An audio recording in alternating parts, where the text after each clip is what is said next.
Қайрат, ақыл, жүрек үшеуі өнерлерін айтысып таласып келіп, ғылымға жүгініпті. Қайрат айтыпты: «Әй ғылым, өзің де білесің ғой, дүниеде еш нәрсе менсіз кәмелетке жетпей тұғынын. Әуелі өзіңді білуге, ерінбей, жалықпай үйрену керек. Ол менің ісім. Құдайға лайықты ғибадат қылып, ерінбей, жалықпай орнына келтірмек те менің ісім. Дүниеге лайықты өнер, мал тауып, абүйір мансапты еңбексіз табуға болмайды. Орынсыз, болымсыз нәрсеге үйір қылмай, бойды таза сақтайтұғын. Күнәкарліктен, көрсе қызар жеңілдіктен, нәпсі шайтанның азғыруынан құтқаратұғын, адасқан жолға бара жатқан бойды қайта жиғызып алатұғын мен емес пе? Осы екеуі маған қалай таласат депті. Ақыл айтыпты: не дүниеге, не ақиретке, не пайдалы болса, не залалды болса білетұғын мен. Сенің сөзіңді ұғатын мен, менсіз пайданы іздей алмайды екен. Залалдан қаша алмайды екен. Ғылымды ұғып үйрене алмайды екен. Осы екеуі маған қалай таласат? Менсіз өздері неге жарайды депті. Онан соң жүрек айтыпты: мен адамның денесінің патшасымын. Қан менен тарайды, жан менде мекен қылады. Менсіз тірлік жоқ.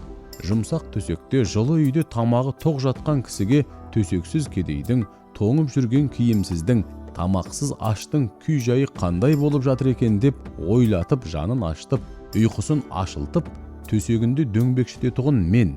Үлкеннен ұят сақтап, кішіге рахым қылдыратұғын мен, бірақ мені таза сақтай алмайды. Ақырында қор болады. Мен таза болсам адам баласын алаламаймын. Жақсылыққа елжіреп ерейтұғын мен, жаманшылықтан жиреніп тулап кететұғын мен. Әділет, нысап, ұят, рахым, мейірбаншылық дейтұғын нәрселердің бәрі менен шығады. Менсіз осылардың көрген күні не? Осы екеуі маған қалай таласат депті. Әй Қайрат, сенің айтқандарыңның бәрі де рас. Ол айтқандарыңнан басқа да көп өнерлеріңнің бары рас. Сенсіз еш нәрсенің болмай тұғыны да рас. Бірақ қарауыңа қарай қаттылығың да мол, пайдаң да мол, бірақ залалың да мол. Кейде жақсылықты берік ұстап, кейде жамандықты берік ұстап кетесің. Соның жаман депті.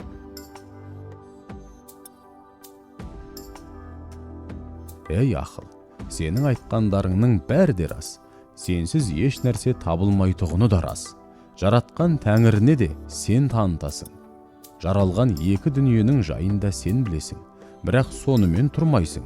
Амал да, айла да бәрі сенен шығады. Жақсының, жаманның, екеуінің де сүйенгені, сенгені сен. Екеуінің іздегенін тауып беріп жүрсің, соның жаман депті.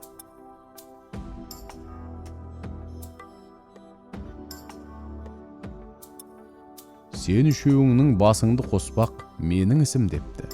Бірақ сонда билеуші, әмірші жүрек болса жарайды. Ақыл, сенің қырың көп.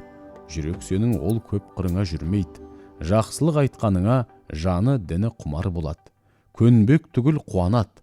Жаманшылық айтқаныңа ермейді. Ермек түгіл жиреніп, үйден қуып шығарады. Қайрат, сенің қаруың көп, күшің мол. Сенің де еркіңе жібермейді. Орынды іске күшіңді аятпайды. Орынсыз жерге қолыңды босатпайды. Осы үшеуің басыңды қос, бәрінде жүрекке билет деп ұқтырып айтушының аты ғылым екен. Осы үшеуің бір кісіде менің айтқанымдай табылсаңдар, табанының топырағы көзге сүртерлік қасиетті адам сол. Үшеуің ала болсаң, мен жүректі жақтадым. Құдайшылық сонда, қалпыңды таза сақта. Құдай тағала қалпыңа әрдайым қарайды деп кітаптың айтқаны осы депті. Бұл Абай Құнанбайұлының 17-ші қара сөзі. Бар істі жүрекпен орындау керек. Назарларыңызға рахмет. Бізді жоғалтып алмас үшін арнамызға тіркеліп алыңыз. Сау болыңыздар.